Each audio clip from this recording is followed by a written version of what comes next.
Donc, les centres socioculturels et les espaces de vie sociale proposent des activités qui sont éducatives, solidaires, culturelles, intergénérationnelles, familiales et bien d'autres encore. Cette vie associative, elle est précieuse pour le lien social et la dynamique des territoires, et elle est même cruciale pour notre démocratie.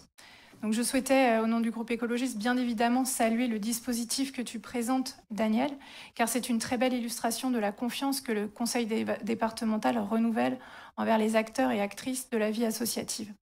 Cette confiance, elle se manifeste de manière très concrète par la mise en place d'une subvention de fonctionnement général qui va libérer du temps aux bénévoles et aux professionnels.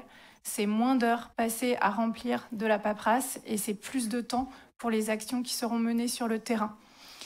Cette délibération prend l'exact contre-pied des assauts qui sont menés au national par le gouvernement qui cherche à museler une vie associative qui semble le déranger de plus en plus. Et j'en veux pour quelques exemples.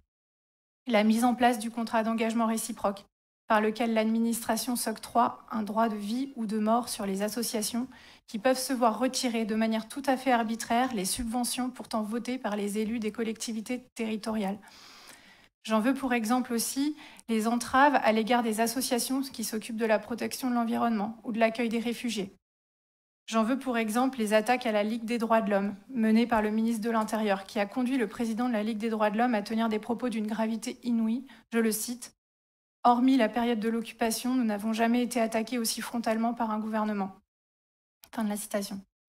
Et j'en veux enfin pour exemple le récent retrait de l'agrément à l'association Anticorps, qui était habilitée à porter plainte au nom de l'intérêt général en matière de délinquance financière et de lutte contre la corruption. Où va-t-on quand on cherche à faire taire la voix des associations qui dérangent ?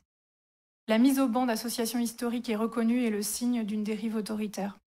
Le fonctionnement d'une démocratie qui est saine repose sur l'existence de contre-pouvoirs et les associations remplissent précisément ce rôle.